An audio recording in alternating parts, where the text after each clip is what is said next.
We're going to do the exposing the gambling epidemic from the rise of gambling that's taking place. One of the issues that I obviously yell about quite a bit. Let's take a look. Has changed. It used to be you'd lose your money on slots in Vegas, but today, not only can you do that, you can also bet on your favorite sports team, on the opening coin toss, on this individual pitch, or on all three in a parlay. You can do it from your phone, your tablet, your Apple Watch. You don't just have to gamble on sports. You can gamble on esports, on video game items, on slots with those items.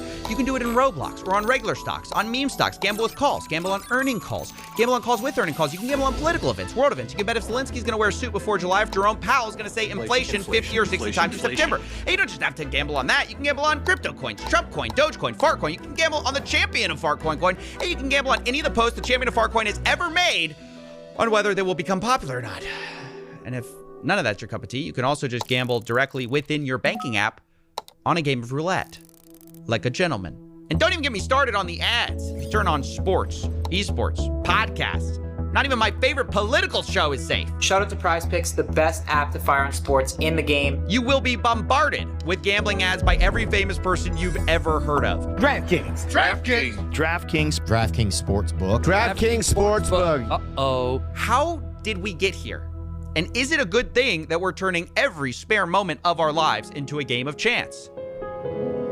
I'm betting no. There are three things responsible for gambling becoming more mainstream, but the first and biggest trend is simply the mainstream becoming more like gambling. See, Silicon Valley learned a decade ago that gambling mechanics are incredibly good for user retention, so they put them everywhere. Let's say you're shopping online. Well, now you can spin a wheel to unlock prizes. Or if you're playing video games, you can open a loot box, get some randomized items. You can even use those items as virtual currency in a casino we've made a 3-part series about. Or maybe you don't have a problem with loot boxes for adults, but we've also put them in kids' video games because, gotta start them young. Roblox is the largest game for minors, and they are stuffed with randomized loot boxes. But even if that's fine for you, what about the third-party websites which, against TOS, allow full gambling based on a kid's game? And yes, there are actual kids gambling on these apps. Right, I just won a bit of profit there. I had 200 Robux. No, I had 200 Robux in profit, 100 Robux in profit, but I lost them. But I had 50 Robux and I lost it, and I thought I got 50 Robux again. So on this, mine's on a Robux World, what I'm gonna do is buy 40 crates now. No, not 40 crates, but like 44 crates. That looks good. Let's go.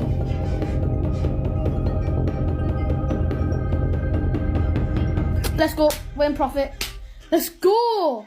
It is absolutely disgusting to see that. And look, I spoke to an insider who worked on this website, Roblox Wild, before it got shut down. He shared data which claimed they made $5,000 a day, or roughly $2 million a year. Thankfully, this website got shut down, but third-party gambling sites still persist because copying casinos makes a ton of money. And that's why we've been putting it into everything, including our politics. Prediction markets are the answer to the question of what if we could YOLO on election results and world events. The biggest websites are Polymarket and Kalshi, which have exploded in popularity during the American election cycle. And they are straightforwardly getting promoted. And I can't tell if this is like a direct deal that they have with CNN and whatnot that is like an undisclosed ad or whatever the fuck's going on, but they're getting promoted and normalized by CNN. Harry Emden is literally going to Polymarket and Kalshi, I think Kalshi more so than Polymarket, whenever they talk about like analysis. It is a horrifying reality that we live in where virtually every facet of our existence is dominated by gambling. Everything. It's so pervasive. It's so fucked up. And it's yet another glaringly obvious example that our administrators, our government, our regulators do not care about our well-being at all. Gambling has such a corrosive influence, and yet for some reason, there is no restraint on this side. None whatsoever. And it's basically left up to the individual. And I say this as someone who is also operating a media company, I guess, if you want to call it that. And there have been so many opportunities for me to just make a fuck ton of money that I have just personally refused to do so. But why the fuck would anybody else turn down millions of dollars in ad funding from one of these companies? Just no way.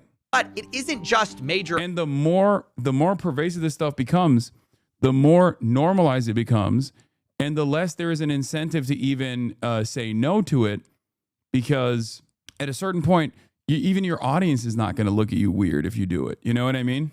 That's it. Dude, this is awesome. Look. I just talked about how I turned down $1 million in a sponsorship for Polymarket, right? On election day. And this guy goes, you did take that one gotcha game sponsorship. Like, this is what I mean. This is also what I mean. 57-month subscriber. You're right, dude. I'm actually a hypocrite. I'm actually pumping fucking advertising for gambling. Why the fuck do I need LSF when I got literally my own fucking 57-month subscribers in here doing this exact same shit? Yes, I do take video game sponsorships. I notice ads baked into Fear and it's a little weird, but I totally get it. Get the bag. Honest question, isn't stocks just gambling too? Yes, but I'm not even going to get into that. Doing marketing doesn't mean you promote gambling. No. If I did marketing or promotion for a direct gambling company, yes, it would mean that I'm promoting gambling. This is true.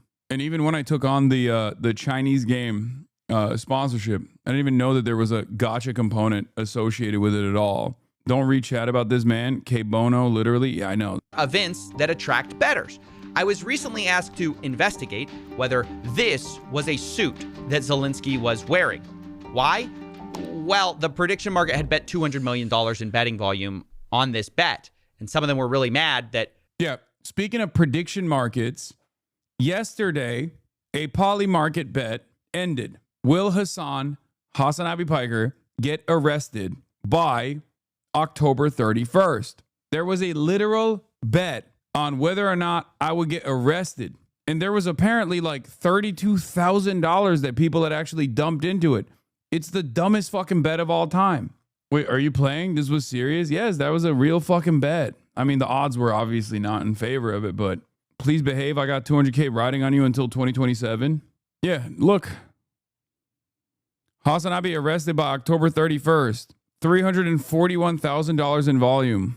This market will resolve, yes, if Hasan Abi is arrested between October 8th and October 31st, 2025, 11:59 p.m. Eastern. There was a yes at 3% chance that these guys unironically put money into. What the fuck are we doing? What is this?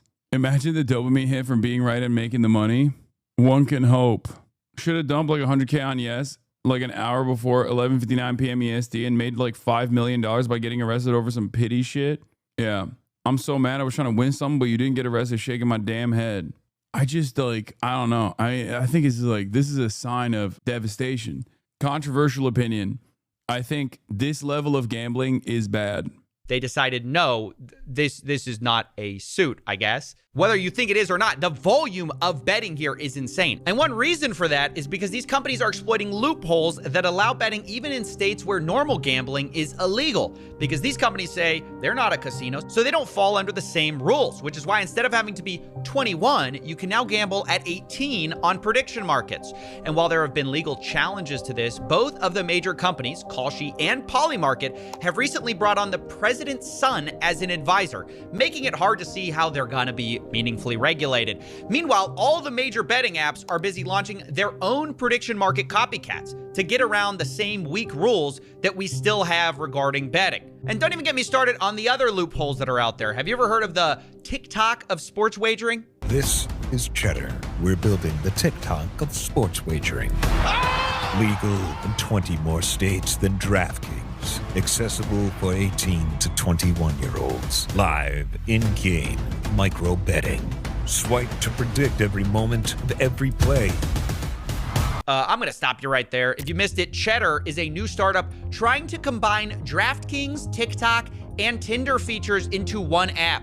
And one of the things they brag about is they're allowing 18 to 21-year-olds as a competitive edge. Guys, can you believe the untapped market of teenagers for gambling? Now, to be fair, Cheddar has not launched yet, but this is obviously the future we're heading towards, turning everything into a maximally...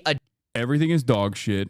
Cost of living is exploding. People can't even dream of a better future. And then these different platforms are basically saying, oh, by sheer virtue of luck, you can potentially get some disposable income.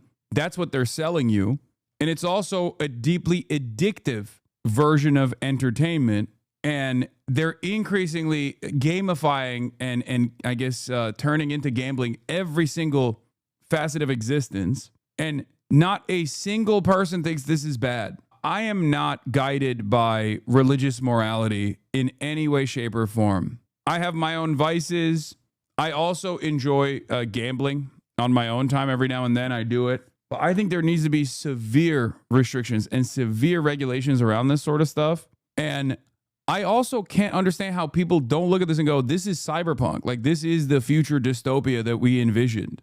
It might even be worse because we don't even have the cool technological advancements. All of the advancements are about extracting what remains in your fucking wallet at the end of the month, or saddling you with even more debt, selling you a dream that you could potentially prosper, knowing full well that you never will, and you will just have a lifelong crippling addiction. It's so devastating. I can't imagine the harm this causes on developing brains as to just be around most drugs. Plus, it ruins your credit.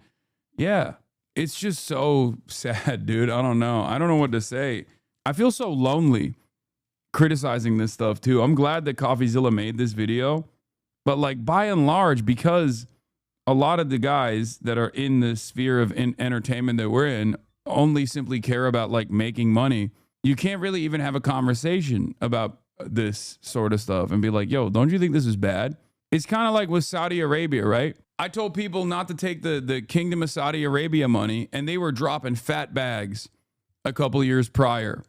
And I explained to them why it's bad. And nowadays, that conversation is not taking place any longer because they've already bought so many institutions. They've already purchased so many normalizing factors at this point that they can engage in sports washing and no one even looks at it the same.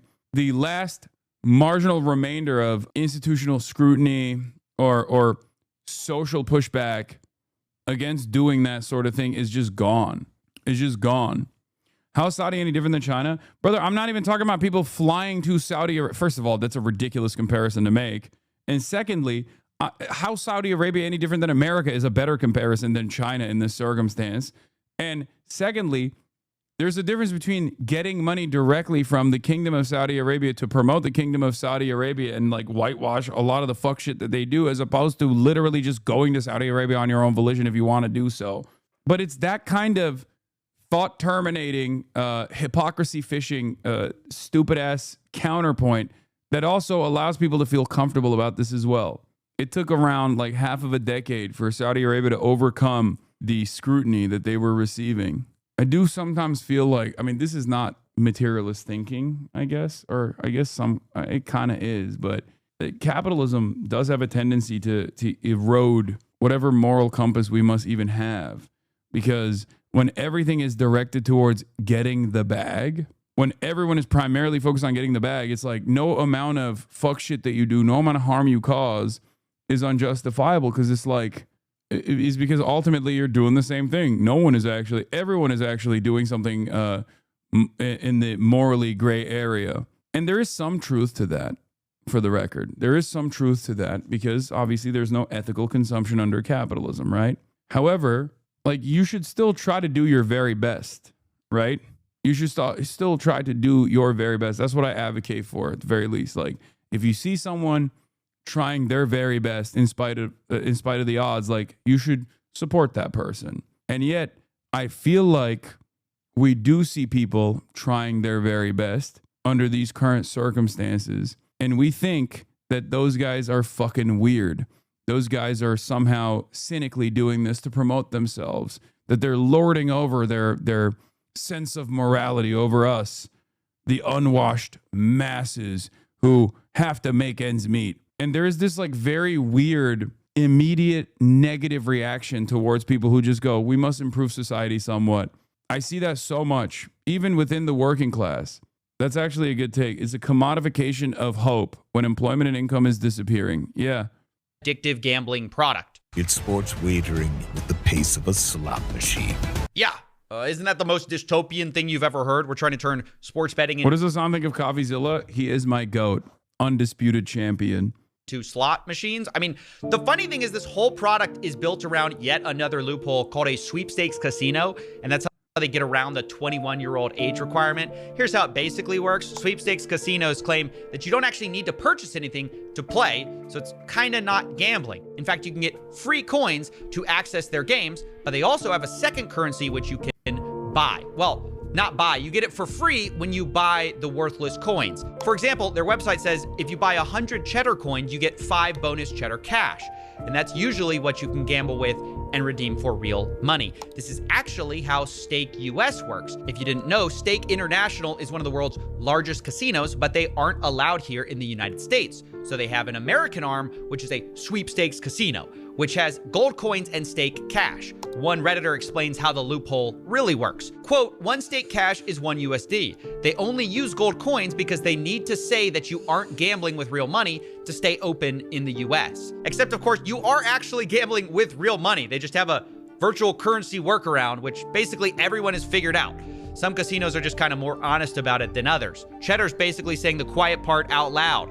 They're going after 18 to 21-year-olds with TikTok, Tinder, sports betting at the pace of slots. And by the way, people are betting on their success. They're actually in a cohort of startups invested in by a Silicon Valley investment firm called A16Z. But if you think that's a bad idea, now let's talk about banks and gambling. I recently made a video on Yada, which was a fintech, which is a complicated story. We've done a ton of work on here and here. But basically, the original pitch was a no-lose lottery, which gamified savings. Lots of YouTubers work with them, and they acted like a bank, at least at first, until they switched their new business model to be about allowing you to gamble inside the app and lose money, essentially becoming a casino within what is essentially a bank account. Now, I should actually note that Yada recently shut down the banking side and have fully focused on the sweepstakes casino part. I guess it's a more profitable business, but it's a sign of the times that everyone is moving their app more towards gambling, and finance is going the same way. On August 19, 2025, the investing app Robinhood announced they are bringing sports betting prediction markets to their app. In the announcement, the vice president of Robinhood claimed sports betting was a, quote, no-brainer, as we aim to make Robinhood a one-stop shop for all your investing and trading needs. Yeah. What is a better investment than sports betting? AKA, we noticed people were leaving to other apps. We don't like that. We'd like you to never leave our app. And ironically, the very next day, FanDuel, a sports betting app, announced they were bringing stock market betting to their customers. But I will ask you about what some call the gamification of markets. Why this move? Why FanDuel? Why now? For us to have a partner like FanDuel and be able to have 14 million accounts on day one, I'm not becoming a casino, contrary to popular opinion. I didn't buy a casino. These are markets that will be offered to the general public, and we think is massively exciting. I've been in the meme coins and crypto space. It's always the influencers that make the money and the retailers and that get the short end of the stick. I'd stick to options due to liquidity. At least you don't get gape. Of what it could do. And you couldn't have a more perfect image of how finance is embracing the casinos and vice versa. Actually, correction, you can have a more perfect image because after I wrote this, the New York Stock Exchange's owner invested $2 billion into Polymarket. So actually, this is the perfect image of where we are. And a result is a lot of young people now see the stock market as kind of more like a betting market. The most popular group on Reddit is personal. I'm gonna be honest. The stock market is kind of like the betting market. It always has been, especially sports betting, where there is fundamentals that you can apply, even though ultimately probability is still going to dictate the outcome. There are still fundamentals that you can lean into. Finance with about 21 million followers. In second place, Wall Street Bets, where gambling on the stock market is embraced and celebrated. There's also aspects of the stock market that are damn near identical as well to sports betting. But yes, I know people, when I say stock market, some people think long-term investments that you're making into reliable stocks or, I don't know, numerous other like low-risk options. And that's not what I'm talking about when I say this. Okay, I don't fully agree with casinos and sports betting. The goal of those running the show is for you to win as little as possible. In stock trading, the people who run it benefit when your value goes up. Yes. I don't think low risk at all. No, there are low risk investments, lower risk investments, as opposed to higher risk investments. But the aspect of the stock market that's like closely resembling gambling is basically like day trading and shit. But also you're thinking of like blue chip parking some of the money that you have into a low risk fund that you're never going to take anything out of. There is still an aspect of probability there, but it's far, far different than, just putting money on any game whatsoever that is specifically designed to weigh the house, like weigh in favor of the house in a long enough timeline. It grew the most during the meme stock craze of 2020, which shifted how some people thought about investing. Instead of being driven by earnings, prices, or fundamentals, people gambled on memes, attention, and vibes. People are chasing bigger returns and taking on bigger risks to do so. One measure of this is the amount of debt people are taking out to invest. Margin debt is at an all-time high of $1 trillion, which even on an inflation-adjusted basis is near all-time highs and up 5x over the last few decades. Not only that, the rapid growth of zero-day options by retail traders is also a telltale sign. It's grown 5x in volume over 5 years, showing that people are trying to gamble more. Zero-day options are the stock trader equivalent of red or black at the casino. Fast action, massive wins or losses on a single day. But if the stock market is America's casino, then meme coins are basically the back alley bookie who will break your legs. Bigger price swings, faster action. Meme coins are even more degenerate. Okay, this is a perfect example. Dude, I should have just kept the video playing. He just described it perfectly. Than meme stocks and pump and dump usually within a single day. Among the people who trade these, pump.fun is the leading destination as the one-click launchpad. Anyone can make a meme coin in seconds, and there is no value in it other than the expectation that someone might be more foolish than you and buy at a higher price than you did. And of course, pump.fun is happy to take a cut and make most of the money. Most traders will lose, but now you can also get a cut if you're a content creator who pushes one of these coins. We've seen the same thing from launchpads. There's an inherent difference, though. On principle, you're investing in a company, or that's how it used to be. Your investment is supposed to help the company improve. Before the financialization of the economy, it was good for society. I think we could have figured out a better funding vehicle for these companies in general, or at least focused when we had a better opportunity to do so, at least focused on this reinvestment in a more democratic fashion. We are very, very far past that point, by the way. And even in its inception, there were many market crashes, very famous ones. But we're so far removed from that point. Normal things that happen nowadays, normal things that happen with companies nowadays that you can literally see with your own two eyes that actually improve the stock value of a company, like the value of a company that genuinely is harmful to the economy. It happens all the time, whether it be stock buybacks or whether it be fucking mergers and acquisitions and the subsequent layoffs that come about it. Like, there are so many examples where, like, well, stock performance is doing great, but overall, the consequences for the real economy, the economy that you actually live in, is devastating. Like Meteora, they allow creators to have a split of some of the trading fees, and it kind of democratizes the grift. Now, anyone can farm their followers and fans for money. You don't have to be particularly sophisticated, and that's actually how Trump made millions of dollars in fees with Trump meme coin without ever selling. He just farmed the fees. And to be clear, this money doesn't magically appear. It's being siphoned away from regular people who mostly lose. It creates a sad ecosystem where most creators are racing to the bottom for attention to get their audiences to pump their worthless coins, leading to a predictable spiral where most are scamming, rage baiting, or otherwise trying to shock each other into becoming the biggest grift of the day. You said, wait, I don't understand. If gambling is a commodification of hope, don't you think that a true socialist society would abolish gambling? No. The point is not that you're enjoying a game. The point is that that game is taking away your earnings and ruining your fucking life and pushing you further and further into a deep pit of despair. The example I will use is there's like mini risks and mini games that people have always fucking enjoyed, even in their communities, right? Like, you just sit around and you play a game, and in order to make the odds, or in order to heighten the intensity of the game, you just put money on it or something, right? Not sure if you'll see, but can you explain why mergers lead to layoffs? They call it eliminating redundancy. Once a merger takes place, now you got two people from two separate companies doing the same job. Usually, one of those guys needs to go.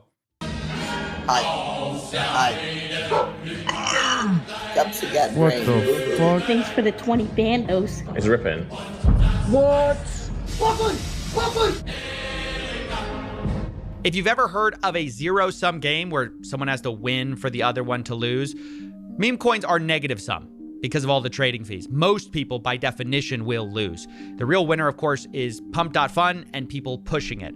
According to one analysis, they've generated revenues of over $800 million for themselves, while... Whenever you look at this kind of like despicable behavior, turn enough stone and underneath you will find Nazis. You look at all this degeneracy and you start turning some of these stones, and under one of those stones, you'll always find a fucking Nazi at the heart of it. Almost none of the traders least racist kick streamer made significant profits. According to one analysis, 0.4% of all traders will ever make over $10,000. So almost no one. And look, the reason we're going through all of this is to explain the many ways that gambling is no longer just about slots, cards, brick and mortar casinos. We've injected it into every conceivable aspect of our lives. And that has two effects. One, it's inescapable. You cannot avoid gambling by avoiding Vegas anymore. It's literally everywhere. And then two, it's also harder to understand and study because most researchers are studying like casinos, sports betting, but so much of gambling is not that anymore. So as we get to the numbers of this stuff, remember, everything's going to be an undercount. But it is still important to talk about those casinos, and that's where we're going to shift now. Starting with the biggest trend that has happened for these casinos, and number 2 on our reason, which is sports gambling becoming legalized. Rewind the clocks for a second back to 2018 when the Supreme Court overturned a federal ban. At the time, basically, you could only sports bet in Nevada. But after this, you can see in a few years, we've completely flipped on the issue. Most states now allow sports betting. And along with that, the advertising budgets for these companies is absolutely enormous. DraftKings, FanDuel, Underdog, Prize Picks. They've spent hundreds of millions of dollars getting celebrities and influencers to push their product every year. And man, has it worked. As I'm writing this, the number 1 sports app on the App Store is not sports. It's not ESPN. ESPN and the NFL are second and third. The number 1 sports app is actually DraftKings. And in the top 10, half of those apps are sports betting, which is insane. There are 2 reasons for this. Obviously, one, hundreds of millions in advertising, but the second is what are called inducements, which is when these apps will incentivize players to download them and place a bet, sometimes literally offering what seems like free money. It's got an NFL offer. Don't play with me. We just turned $5 into $150 in bonus bets. New customers bet $5, get $300 in bonus bets if you win. New customers get risk-free bets up to $2,000. Now look, the reason casinos do this is kind of obvious. If they can make you place 1 bet, they're more likely to place the 2nd, 3rd, and 100th. But even setting aside the fine print of these weird offers, does it not strike anyone else as weird that we're allowing gambling companies to give away free stuff? Imagine the cigarette industry told you, buy your first pack, get 50 free packs free to get you started. Imagine. Yeah, I mean, first hit is free, baby. That is quite literally the drug dealer method. Something to consider. I wonder why. Budweiser said, shotgun 1, they'll send you a case for fun. It's insane. And yet, that's exactly what these sports betting apps are doing. It's the lifeblood of how they get new players. And once you're in, these apps will also cater to their biggest players, biggest losers, called VIPs. They will send them gifts as they spend their life savings. And there have been multiple lawsuits actually about this. And to make it worse, if you do the opposite and you actually win too much on these apps, they will try to limit your betting, as one investigation found. If you show any real ability to effectively handicap a game and beat the sportsbook, they will limit your bets and essentially kick you out of the sportsbook. They will not let you win. Can you talk to me a little bit about how sportsbooks treat you once you start winning? They don't want to accept your bets. Yeah, it turns out the casinos actually hate the exact player that's featured in all of their advertisements, the guy who actually wins too much money. Which is actually so crooked when you think about it, that if you're one of the few people who achieves what they're promoting, they actually don't want you. Now, as I was writing this story, another massive scandal actually broke in the sports betting world, which is even more corrupt than not allowing winners. But as you now know, individuals such as Chauncey Billups, Damon Jones, and Terry Rozier were taken into custody today. Former, current NBA players and coaches. What you don't know is that This is an illegal gambling operation and sports rigging operation that spanned the course of years. That's right. The FBI just exposed a massive sports rigging scheme that was using these apps to win money on rigged basketball games. One example of this was March 23rd, 2023, when an NBA player, Terry Rozier, told a friend ahead of time that he was going to go out early on a foot injury. And so that night, $200,000 in bets were placed on his underperformance because no one else knew that he was injured. And a few minutes after Terry kind of limping around, he left the game and the bets paid off. A few days later, Terry Rozier and his friend allegedly counted the money at his house from the fraudulent wagering scheme. And this was one of several rigged games the FBI alleged, but the media was quick to point out this isn't even the first time someone was caught doing something like this. Jonte Porter, who played for the Toronto Raptors, has already pled guilty. He's already pled guilty. He's awaiting sentencing for doing just what Rozier and Jones are accused of. So this train has already left the station, Laura. And I have to tell you, when Jeff Teague, an NBA player, says, oh, there's betting everywhere, it is everywhere. I've done ads for DraftKings. LeBron James has done ads for DraftKings. In fact, ESPN, when they were reporting this story this morning, they're having programming, people talking just like you and me, talking about this scandal on the press conference the FBI was giving. And underneath them on the ticker was an ad for ESPN Bet, which is ESPN's own sportsbook. Yeah, the irony of all of this is that the same people who condemn illegal betting going on are simultaneously pushing the sports books, which create the opportunity. And at some point, the producers on ESPN actually noticed it. And see if you can spot the moment they try to fix the sportsbook ad in the corner. You hear a lot about legal sports gambling on this show. The Bussin' Boys, obviously sports gambling is a huge part of what you do, so we put those all out there as a preamble because it might be in the back of people's minds, and we acknowledge that this is a different time and place. However, there is a fine line, not so fine, there is a bold line that obviously has to be drawn. Well, that's a little awkward. You're actually supposed to remove the ad for sports betting before talking about sports rigging. And honestly, we've only hit the tip of the iceberg here because we've since learned these professional leagues are useless at catching this stuff. Turns out the NBA already investigated Terry Rozier before the FBI indictment for that exact game, and they cleared him because the NBA commissioner said there was insufficient evidence. Ultimately concluded that there was insufficient evidence despite that aberrational behavior to move forward. Right. So even with aberrational activity, they had the right game, the right guy, and the NBA couldn't find enough evidence. I mean, the more money that goes into sports betting, the more this will be a problem, and the leagues are clearly not equipped to handle it. But people just look the other way because the money's too good.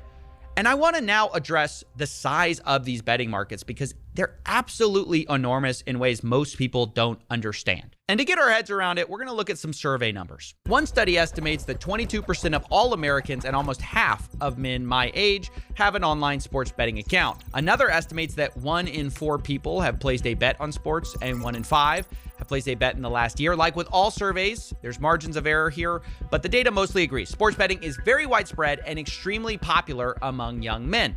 And for the ones who get addicted, it's financially devastating. One recent study looked at Americans' finances before and after sports betting was legalized by their state. They found that bankruptcy rates rise approximately 10% after legalization. Another paper looked at financial stability, noting that for households that do bet, they spend on average about $720 a year sports betting. And the study found that for every dollar someone deposits for betting, there's a reduction in net investments of just under $1. As people gamble more, they invest less, which means their financial future is worse. Makes sense. But this is especially true of problem gamblers or gambling addicts. To be clear, this is not something that affects all gamblers. Roughly 1% of the world population suffers from this. It's more common among people who bet regularly and bet online. Two of the things that sports gambling encourages. Problem gambling completely obliterates people's finances and affects more than just the gambler because as they beg, borrow, or steal to continue their addiction, they affect everyone around them. And I do mean steal. Roughly half of gambling addicts will commit a crime, and most of those crimes are to continue gambling, often leading to a spiral where the addict doesn't see a way out, which is why problem gambling has one of the highest suicide rates of any substance addictions. Full stop. I don't get it. You know none of this, man. I didn't say criminalizing is good. I said regulation is good. This is why you have to regulate it severely. We're doing the opposite. We're allowing it to expand. We're allowing to create a system of ease of access for people to do it wherever they want on the shitter. right? Yeah. You've tried this before with Roulette, CS2, and it did nothing. Yep.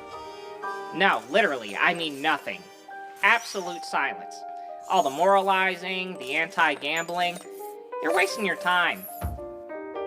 Yeah.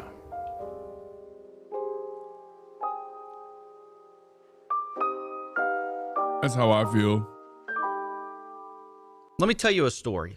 A year ago, I was offered $20,000 to do a video by casino. Now, I said no and made a whole series about it, but what I didn't tell you is that later I was offered $1 million to cover my legal fees in an ongoing case. Now, this was offered by a person who said they wanted to remain anonymous, no strings attached, very nice person.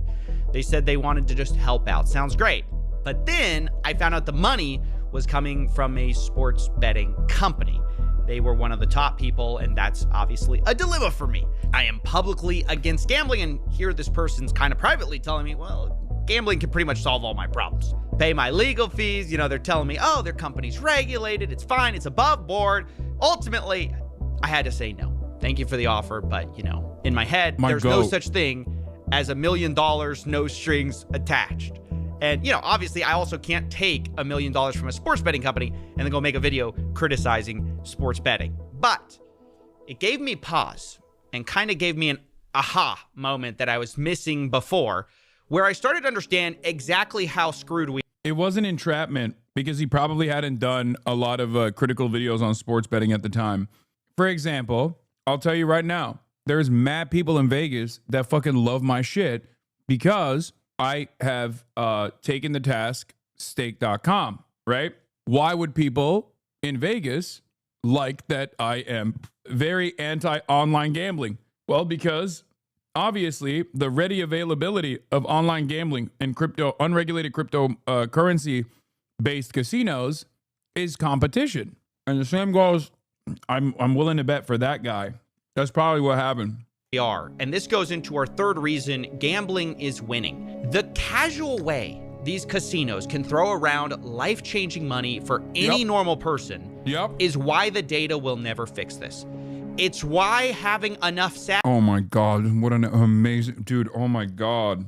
It's such a fucking breath of fresh air to see someone. It feels so fucking lonely, dude. It feels so goddamn lonely to just like constantly talk about this shit and be inundated with the most vicious fucking smears, which I think make other people think twice about ever being critical of this kind of stuff, especially because there is such a heavy financial incentive to either shut the fuck up or literally take the bag. I'm so happy that Coffeezilla is like one of those people who is actively speaking out against this, even though there is not even a stigma associated with it any longer. I think there's not even the social stigma. I feel like there was a social stigma initially, maybe like a decade ago, or especially like 5 years ago or whatnot. But nowadays, there is no social stigma associated with it at all. And that's partially because they threw the bag at enough people that they normalized it. That's what I was talking about, like Saudi Arabia sports washing. If there's enough money, these forces will inevitably make their way into normal society by just basically paying for it, by paying for the PR. Bad facts about addicts or interviewing people whose lives were ruined will not change things. Believe me, I've done it and it's never moved the needle. To be honest, it's not even debatable that gambling is kind of bad for most people and life-destroying for a few. Even the industry kind of admits that. But the reason gambling is everywhere in spite of that is there is too much money in the game benefiting the people that make the final decisions, right? Think about the states with tax revenue, the casino profits, the influencer payouts. There's a small group that gambling is incredible for. So incredible, it basically defies logic. I'm talking billions of dollars in profits. And if you want to understand why gambling is everywhere, you can't just look at the statistics. You have to look at the money. And I want to show you exactly how this works with an example. This is Matthew. He's better known online as Nadeshot, and recently he took a gambling deal with an offshore crypto casino. And when he first talks about the deal, I want you to notice it's a little strange. He almost seems hesitant. Boys, we just partnered with Roulette, and before I say anything, don't gamble, okay? You will lose. I promise you, you're gonna lose. But that's why I partnered with Roulette, so they can pay me to gamble. So even when I lose, I'm still gonna lose. Yeah, it's pretty weird to hear someone say, don't gamble, guys, while announcing a partnership. It's not weird. That's the Trainwrecks method. Trainwrecks paved the fucking way with that. He literally paved the goddamn way with that, man. As the train strat. With a gambling company. Nadeshot implies that he may lose money, but in fact, he later admits that it's the most money he's ever been paid. This is the biggest partnership that I've had in my entire career. No, instead, I think the hesitancy, the weirdness of this video is because Nadeshot knows pushing gambling is kind of bad for people. He said so in a podcast a couple years ago. I definitely think that people streaming on Twitch, all the crypto betting, certainly incentivizes younger kids to be more interested in crypto gambling. Like, I know personally people that should not have been gambling online, but because it's so easy to gamble with crypto, they did it when they could not afford to do it, and it has not worked out well for them. Right. Nadeshot knows personally it's bad. But for the reason why he's doing it anyways, just fast forward 2 minutes in the podcast and we find out, because the host asks, a hypothetical. What if someone offered Nadeshot $100 million to promote gambling? And well, let's just say his tone changed. I ain't turning down $100 million, bro. You got me fucked up, brother. I'll go on there and I will crypto gamble 24/7, dude. At that point, man, it's the parents' fault. Hey, I'm just working over here. You're going to pay me more than LeBron? Brother, I would be lighting up, cash on fire, gambling crypto. I would sell my soul for 100 M's. Are you fucking kidding me, dude? We should clip this. We should send this over to Kate. I won't sleep. I will be your workhorse. You want me to pump blue chews and crypto gambling? I will do it all. You got me fucked up. Them kids, dude. Fuck them kids. Look, I'm just going to say, you can say he's wrong for saying that. He's a bad person for saying that. But the reality is, this is why gambling is winning. The casinos have so much money, they are buying people's souls. Even people who kind of admit gambling's kind of bad. Put enough money on the table, and Nadeshot says, hey, fuck them kids. And by the way, speaking of fucking them kids, let's talk about Drake. W's in the shot. I love that when people go, oh, you're rich already. Dog, who the fuck do you think the people who take these gambling deals are? You think it's fucking no-name motherfuckers with like 8 people in their audiences? No, it's the top fucking content creators on the platform, dingus. Like, you're literally talking about Drake. The motherfucker has a goddamn actual commercial-sized airplane for himself. XQC Trainwrecks, like, what do you mean? Oh, you're rich already. It's like, yeah, that's the reason. Yeah, because famously, you know what rich people love? Not making more money. You guys are so fucking stupid. Like, what do you mean? Yeah, you're not wrong. It's much easier for me to say no to this shit, except these are the kinds of people that they're giving money to. They're not giving it to fucking regular Tom, Dick, and Harry with like 13 people watching. These are already rich people. That's the whole point. It's so funny because it goes back to the same cynicism that I always talk about. Oh, well, it's easy for you to do. Yeah, easier for me than you. But they're not giving you $100 million, brother. They're not offering you tens of millions of dollars. Also, on top of that, the people that they're giving contracts to are wealthier than I am to begin with. So they extra don't need it. They're just doing it because they weigh out the repercussions, not the moral ones. I don't think they give a shit about that much. But they weigh out the potential backlash they could receive from their audiences. And over the years, they realize like there is no backlash. It doesn't fucking matter. You just slot yourself into this comfortable part of the internet and you just pump right-wing shit all the time. And then you basically retrain your audience to be more open-minded to this sort of thing.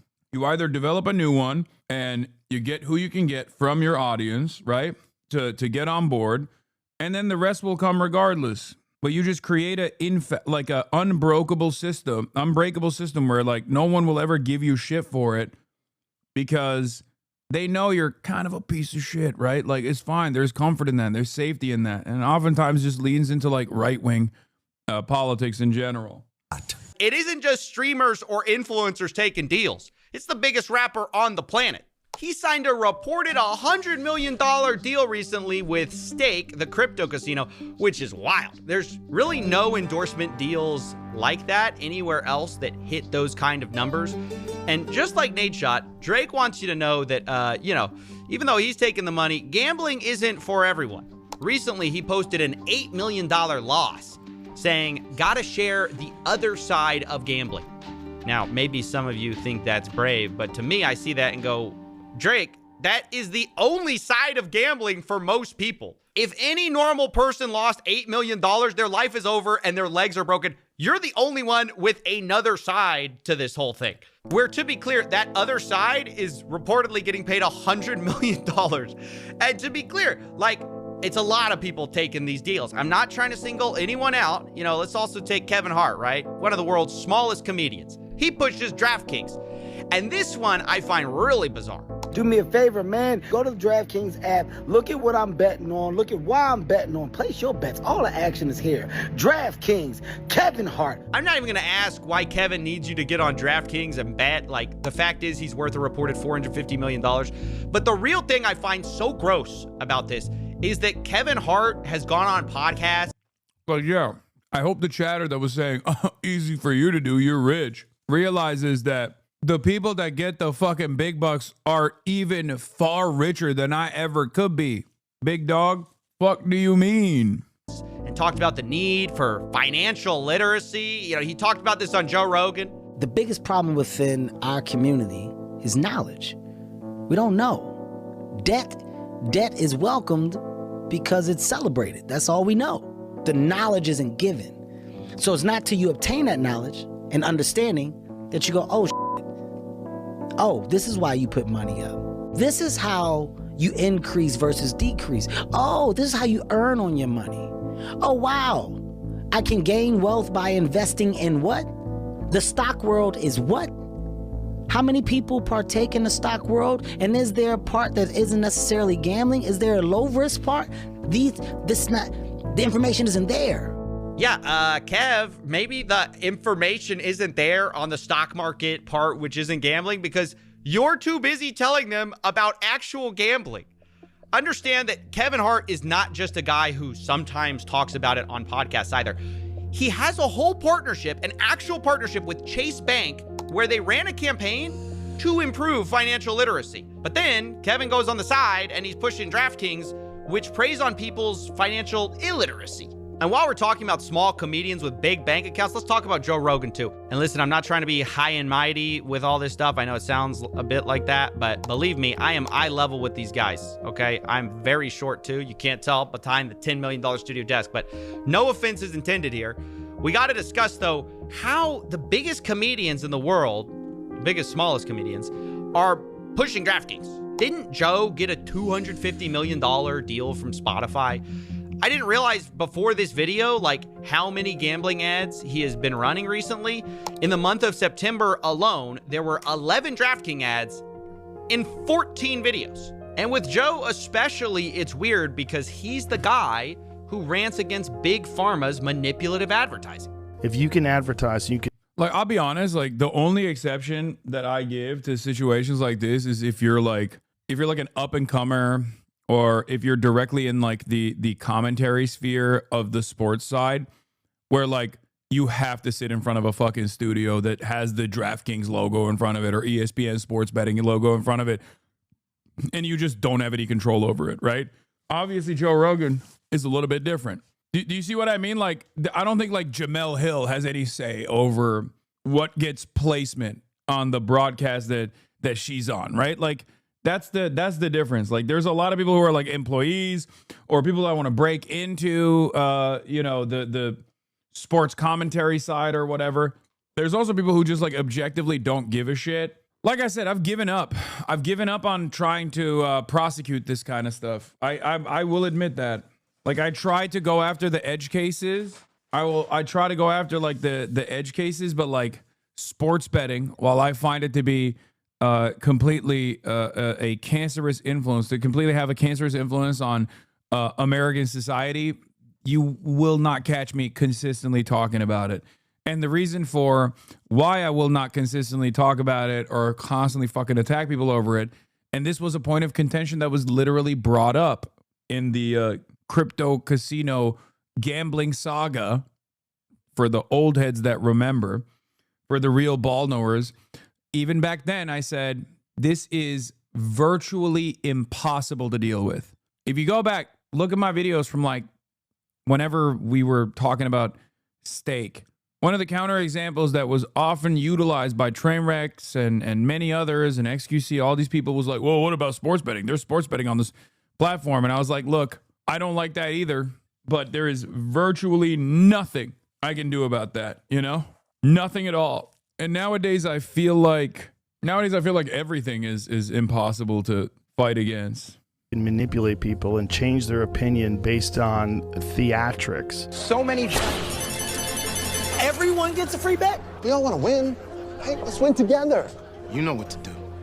You have music and people dancing and holding hands and spinning around in a wheat field. Like, that is so manipulative. And we are subject to manipulation. And when it's something that is so important, like making critical health decisions, there's so many of these commercials. Like, I mean, it's so funny because this is one of those weird things where Joe Rogan is not wrong, both in the principle of advertising and propaganda, and specifically as it pertains to brand drugs, right? Not generics, but like recognizable brand name drugs. Except the reason why he's shitting on the drug advertisement is because he's like anti-medicine. You know what I mean? He's not wrong. America is one of the few countries, I think, if not one of the only OECD countries where you can just like do ads for drugs in general, because all these other countries have some semblance of socialized medicine, and therefore you do mass purchases. The government mass purchases the drugs, and pharmacare is either largely regulated or entirely in the hands of the government. So the United States of America, so there's no incentive for these pharmaceutical companies to do televised ads in general. Or facts that I can give you that's going to stop that. There's just too much money at stake. Yep.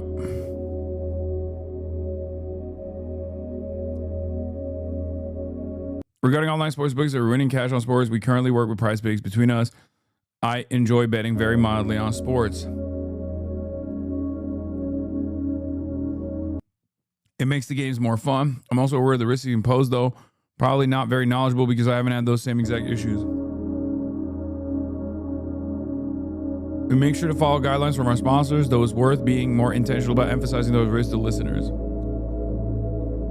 I feel like the podcasting space, there's a decent amount of regulation in our ad reads, and I try to remember to advise our listeners that gambling may not be right for them, but I do often forget to do that, to be honest.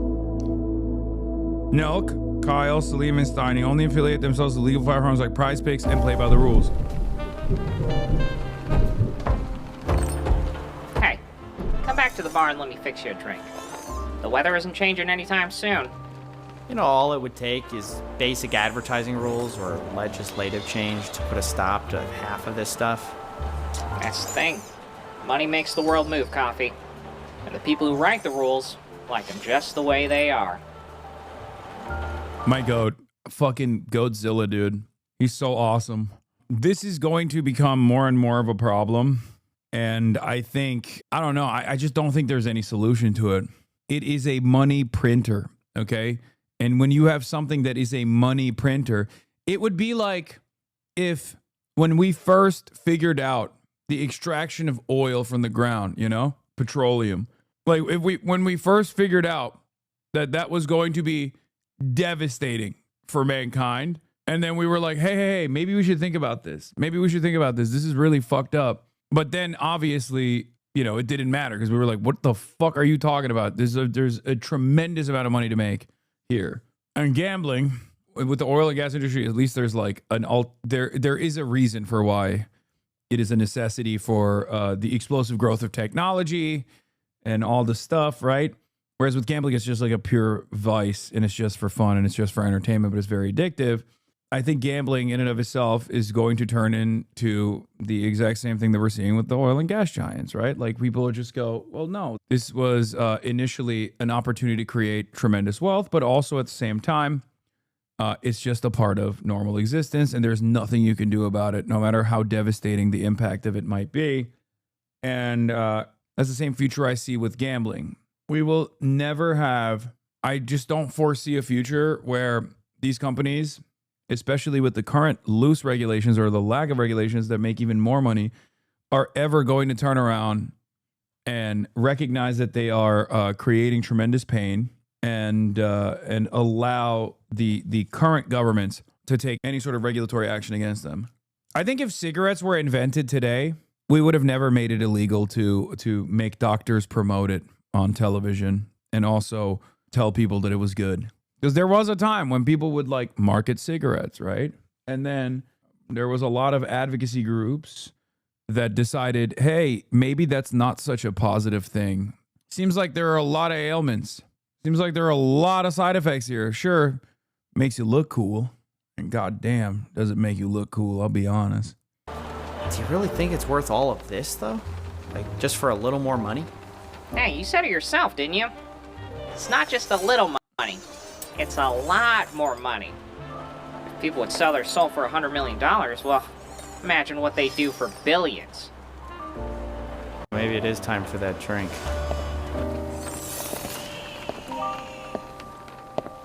You're gonna tip this time, right? My goat. Great video.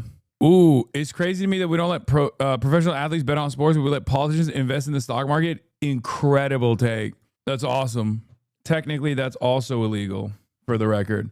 I think what's really interesting about this stuff, by the way, is that like when you call it out, you're seen as a smarmy, no fun type of person. And like even by the attitude of, you know, other people's fandoms and whatnot, like there is a negative association with you because you're like, oh, you're a joy killer. You're woke scold.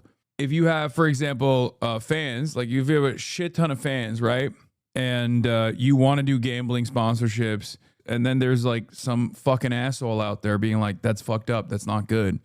You're actually causing a lot of damage to your audience. You're just like farming them for a price that you don't even need. Like for money that you don't even need. You already have more money than God. What the fuck are you doing? Then they just spent their entire fucking lives coming after you. They spend their entire goddamn lives coming after you, and then their communities don't even realize, even if they agree with you down the line, they still don't realize like why they hate you. They can't put two and two together. They don't know that they hate you because their favorite content creator at the time was negatively framing everything against the one guy who was like, don't do that. That's bad. Even if former fans of said content creator inevitably also realize maybe it was bad. They just never let you live it down